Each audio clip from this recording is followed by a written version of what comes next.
Programme में inside the news और मैं हूं डॉक्टर सना गौरी। प्रोग्राम में दो तीन इश्यूज़ हैं जिन पे बात करना ज़रूरी है। सबसे पहला इशू तो पाकिस्तानी गवर्नमेंट को पहुंचाना चाहिए प्रोग्राम के थ्रू कि फ़लस्तीन के हवाले से बात तो बहुत की जा रही है, लेकिन कोई वाज़े पैगाम, दो टोक फैसले सामने नहीं आ रहे हैं। ज़रूरत इस अमर की है कि अगर मुसलमानों का कत्लेआम हो रहा है तो यहाँ से पाकिस्तान की तरफ से एक बहुत वाज़े मौक़िफ़ जाना चाहिए, और अगर वाज़े मौक़िफ़ गया भी है तो उसके आगे हुआ क्या है उसके हवाले से भी आवाम को पता होना चाहिए कि इस वक्त अगर निगरान हुकूमत का सेटअप है तो उसके बाद क्या चीज़ें। कोर कमांडर के इजलास में इस बात को भी तरजीही बुनियादों पर डिस्कस किया गया। फ़लस्तीन के मामले को भी 3,000 से ज़्यादा जो मुसलमान हैं वो लुक़मा अज्ल बन गए हैं, उनको शहीद कर दिया गया है, लेकिन अभी भी जारहाना कार्रवाइयाँ इसराइल की तरफ से जारी है जिनको मगरबी ममालिक सपोर्ट भी कर रहे हैं। पाकिस्तान का इस वक्त है कि पाकिस्तान को चाहिए कि अपना दो टोक मौक़िफ़ सामने लेके आएँ। दूसरी बात हम करेंगे नवाज शरीफ साहब की वापसी, और वापसी के हवाले से एक बेल की दरख्वास्त दायर की गई है जिसमें कहा गया है कि बहुत से हल्के उनकी हुकूमत के ख़िलाफ़ थे और ये जो मुकदमात हैं ये इनके ख़िलाफ़ किए गए हैं, जबकि वो इसमें कन्विक्टेड नहीं थे। लेकिन अब तो बहरहाल सज़ा सुना दी गई है, और अगर नैब के पास सुप्रीम कोर्ट ने इस वक्त मुकदमे की चीज़ें भेज दी हैं, आगे क्या होता है देखना है। जनवरी में इंतखाबात होते हैं नहीं होते, बड़ा क्वेश्चन मार्क है। पेट्रोलियम मसनूआत में अगर कमी हो गई है, अगर कीमतों में कमी हो गई है तो मसनूआत में क्यों नहीं हो रहा, चीज़ों में आपकी नॉर्मल लाइफ में उसके इम्पैक्ट क्यों नहीं नज़र आते। होता कुछ यूँ है कि कीमतें बढ़ती ज़रूर हैं पेट्रोल की, लेकिन उसके बाद उसकी वजह से जो दूसरी रोज़मर्रा की अशिया में इजाफा हो जाता है कीमतों में, वो क्यों नहीं कमी आती, ये एक इशू है। आज 18 अक्टूबर है। 18 अक्टूबर को पाकिस्तान की तारीख में 2007 में एक सानहा हुआ, और सानहा आज भी लोग उसको नहीं भूले हैं। तकरीबन 200 के करीब अफराद इसमें हलाक हुए। सानहा कारसाज जिसमें बेनज़ीर भुट्टो साहिबा के जलसे पे हमला हुआ था, 500 से ज़ायद जो है वो ज़ख्मी हुए थे। इस हवाले से भी प्रोग्राम में बात करेंगे। मेरे साथ सबसे पहले मौजूद है यासीन आज़ाद साहब, आपका ताल्लुक़ मुस्लिम लीग नून से है, और हमें ज्वाइन करेंगी रोमा मुश्ताक साहिबा, आपका ताल्लुक़ पीपल्स पार्टी से। इलियास मेमन साहब, आप ताजिर रहनुमा हैं। इन तीनों से बात करने के लिए पहले चलते हैं यासीन आज़ाद की तरफ। यासीन आज़ाद साहब, प्रोग्राम में आपको वेलकम करते हैं। Thank you madam, thank you. Yasin Azad sahab, आपके रहनुमा की वापसी है। 21 तारीख को आप लोग तैयारियां भी कर रहे हैं, मीनार पाकिस्तान में जलसा भी है, लेकिन दूसरी तरफ ये भी बात की जा रही है कि अगर कोई किसी पे जुर्म साबित हो चुका है, कोई मुजरिम है, और जिस तरह पहले गए थे वो बाहर, तो अब वो यहाँ पे आके जलसा कैसे कर सकते हैं, इसमें कितनी कानूनी रुकावटें हैं, आपने जो दरख्वास्त दी है उसमें क्या चीज़ें, और आपको उम्मीद क्या है, क्या कहेंगे आप? देखिए मैडम, पहली बात यह है कि जब मियां नवाज शरीफ साहब पाकिस्तान से गए तो वो भाग के नहीं गए थे, हुकूमत पाकिस्तान और अदलिया की मर्जी से गए थे। और आपको याद होगा कि उस वक्त की हुकूमत ने, जिनकी मिनिस्टर खैल उस बोर्ड की मेंबर थी, चेयरमैन थी, और शौकत खानम का सबसे बड़ा डॉक्टर बोर्ड का मेंबर था, उनकी परमिशन से वो गए। तो एब्सकेंडर उसको कहते हैं कि अगर वो यहाँ ही पाकिस्तान से भाग कर गए होते, यहाँ से तो जो गए हैं वो परमिशन लेकर गए हैं, तो बगैर परमिशन के लिए है। अब सवाल ये पैदा होता है कि परमिशन ले जाने के बाद उन्होंने वापस कुछ अरसे के बाद आना था, नहीं आए। तो अगर नहीं आए तो उसका फिर तरीकाकार क्या होगा? उसका तरीकाकार जो मेरे नज़दीक वो यही है कि चूँकि उनके मामला जो है ना ज़्यादा इस्लामाबाद हाई कोर्ट में पेंडिंग हैं, और इस्लामाबाद हाई कोर्ट ने भी जब एक केस के अंदर जिसमें मरीम नवाज, सफदर और मियाँ साहब का केस था, तो मरीम नवाज और मियाँ साहब का केस एक ही एविडेंस पे था, और इस केस में इस्लामाबाद हाई कोर्ट ने मरीम नवाज को मेरिट पे इक्वेट किया, और चूँकि मियाँ साहब नहीं थे उनकी इक्वटल का मामला नहीं आया। लेकिन आज भी अगर ये मामला इस्लामाबाद हाई कोर्ट में जाएगा तो इस्लामाबाद हाई कोर्ट उसी एविडेंस की बिना पर, जिस ग्राउंड पे आपने मरीम नवाज का इक्विटल किया, वही एविडेंस आपके सामने है। फिर कोर्ट क्या डिसाइड करता है, ये तो कोर्ट की मर्जी पे है। नंबर 1।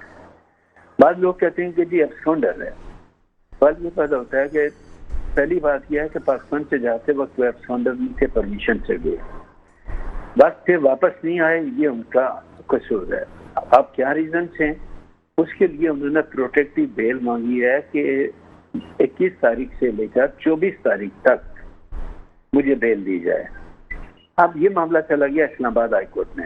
इस्लामाबाद हाई कोर्ट तो मेरे ख्याल में आज ही ज़हनी तौर पर तैयार था उनको प्रोटेक्टिव बेल देने का। प्रोटेक्टिव बेल का मतलब ये होता है एक्चुअली कि चूंकि कि बंदा अगर मफरूज भी था पाकिस्तान वापस आ रहा है तो एयरपोर्ट से गिरफ्तार हो जाएगा, पुलिस का एक रिएक्शन होगा, तो वो ये कहता है कि जी मुझे आर्जी तौर पर मुझे जमानत दी जाए, मैं खुद जाके कोर्ट को सरेंडर करने के लिए तैयार हूँ। इसका मतलब ये हुआ कि अगर कल ऑनरेबल सुप्रीम कोर्ट कल इस्लामाबाद हाई कोर्ट जिन्होंने कल की डेट रखी है वो प्रोटेक्टिव बेल ग्राउंड करते हैं, ऐसी सूरत में 24 तारीख को मियां साहब को जाके इस्लामाबाद हाई कोर्ट में सरेंडर करना पड़ेगा।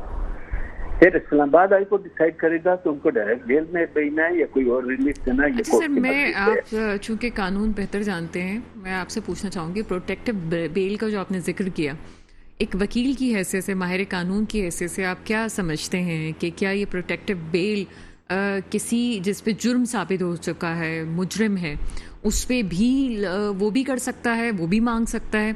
ये प्रोटेक्टिव बेल का जहाँ तक हमने पढ़ा है वो फ़र्द जुर्म आयद होने के बाद अगर कोई प्रोटेक्टिव बेल की बात करता है तो उस पर कंसीडर होता है, लेकिन क्या जुर्म साबित होने के बाद भी प्रोटेक्टिव बेल की तरफ जाया जा सकता है? नहीं, जुर्म जब साबित होने की जो बात कर रही है, जब उसकी अपील हो जाए ना, अपील का मतलब ये नहीं होता कि फिर जुर्म साबित हो गया, क्योंकि उसी केस के अंदर आपने मरीम नवाज को भी तकरीबन कुछ अर्सा जेल के अंदर रखा, ठीक है।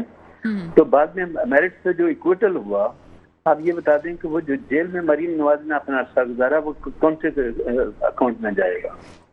तो जो मुजरम का मतलब है, जब अपील हो गया तो अपील का जब तक फैसला नहीं हो जाता आप उसको मुजरम नहीं कर सकते। हाँ, अपील के फैसले के बाद अगर जजमेंट को मेंटेन किया जाता है तो फिर आपकी बात बिल्कुल जायज़ है, लेकिन अभी तक चूंकि अपील पेंडिंग है, ऐसी सूरत में ये कहना कि वो मुजरम है।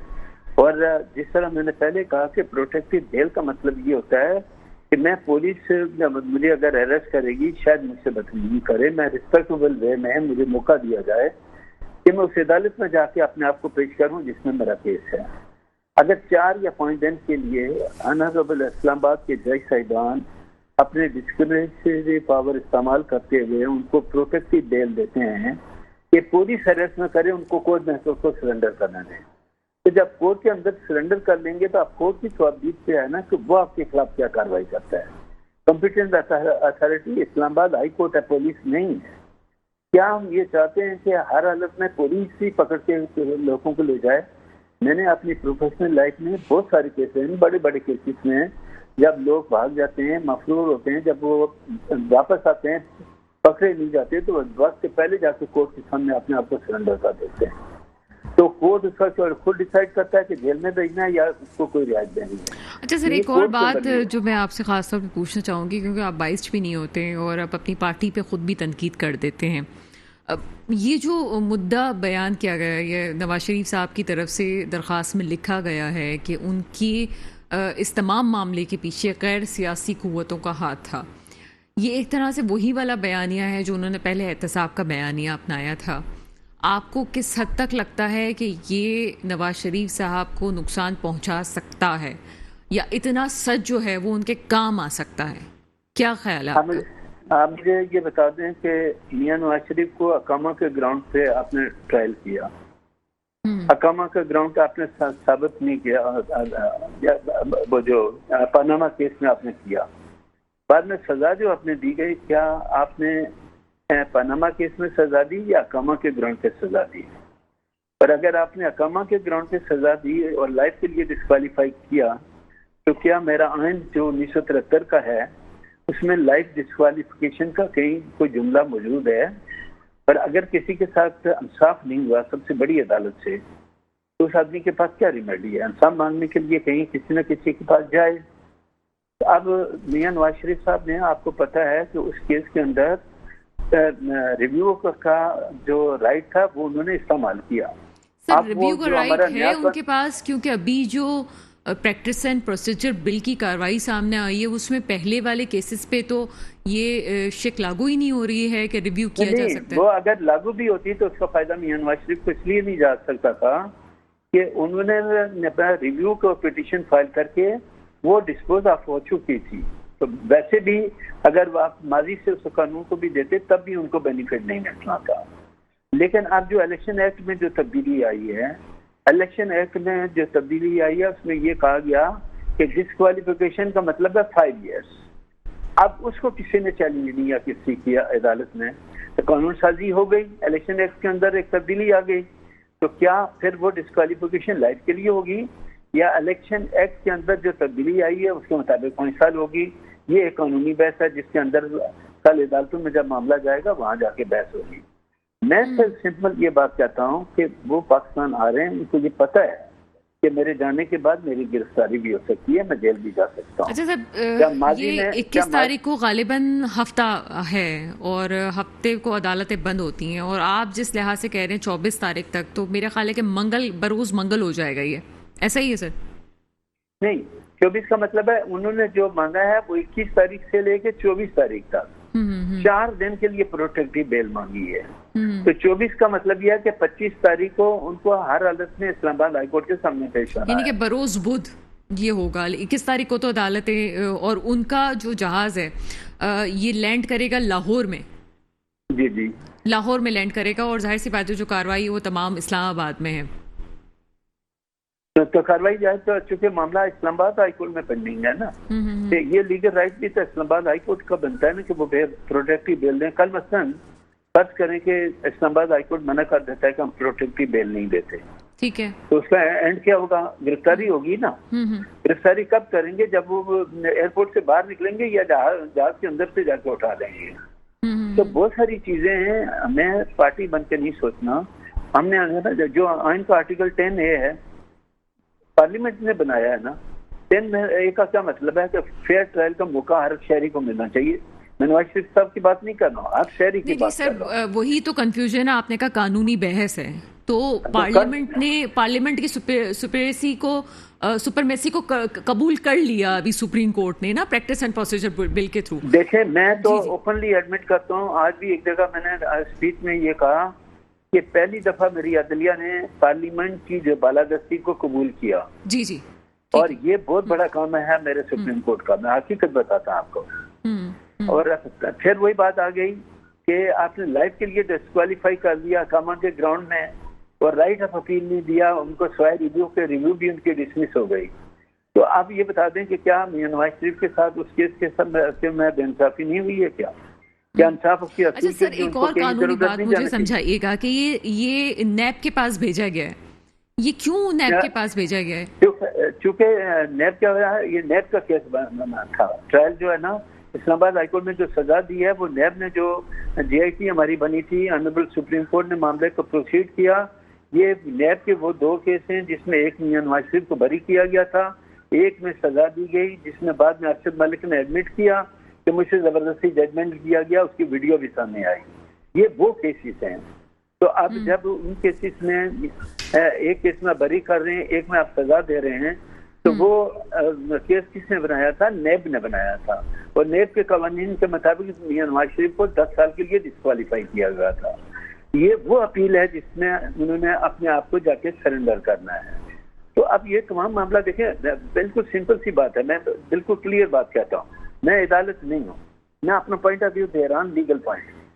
कल मिसाल के तौर पर इस्लामाबाद हाईकोर्ट किसी भी सूरत में प्रोटेक्टिव बेल नहीं देता, मिसाल के तौर पर, तो एक दिन पहले का मतलब यह है कि हमारे पास लीगल राइट है सुप्रीम कोर्ट में अर्जेंट बेसिस पे जाने का। सुप्रीम कोर्ट में नहीं देता तो हमने तो जेल जाना ही है ना। तो क्या इससे पहले हम जेल नहीं गए? क्या बेटी के साथ जेल में गए, वहां से आए ये जानते हुए कि हमने जेल जाना है और हम जेल गए। तो आज ये पता होता है कि मैं अभी भी पहले एक जगह बात कर रहा था और वहाँ मेरे सीनियर साथियों ने कहा जी अदालत की बेतौकीरी हो रही है। मैं हैरान हूँ कि मेरे उन सीनियर साथियों को 15 महीने अदालत की तौकीर नजर तो नहीं आई और कल के एक प्रोटेक्टिव बेल में उनको अदालत की बेतौकीरी नजर आ रही है। ये बात मेरी समझ से बाहर है। बहुत शुक्रिया सर, आपका मौक़िफ़ बहुत खुल के हमारे सामने आया और प्रोटेक्टिव बेल की बात की जा रही है। एक बात बड़ी अच्छी उन्होंने की है कि प्रोटेक्टिव बेल अगर नहीं मिलती दूसरी सूरत में भी तो ज़्यादा से ज़्यादा क्या हो सकता है? गिरफ्तारी हो सकती है। तो गिरफ्तारी पहले भी हुई है। जहाँ तक केस की सुनवाई का ताल्लुक है और पहले जो कुछ हुआ बहुत सारी चीज़ें थी जिसमें आप जुर्म आयद कर सकते थे और बहुत सारी चीज़ें थी जिनको खोला जा सकता था, जैसे चेयरमैन पीटीआई के खिलाफ तोशा खाना को खोला गया। इसके अलावा और बहुत सारी चीज़ें थी जिसको खोला जा सकता था। लेकिन इसी तरह से नवाज शरीफ के खिलाफ जो पानामा और अहकामा की बात की जाती है, मेरा ख्याल है कि थोड़ी सी एक तारीख याद रखेगी कि ये वो केसेस नहीं थे कि जिस पे बात करनी चाहिए थी। बहरहाल सुप्रीम कोर्ट ने जिस तरह से पार्लियामेंट की बढ़तरी को एक्सेप्ट किया, ये एक तारीख की बात है। मजीद बात करेंगे एक छोटे से ब्रेक के बाद।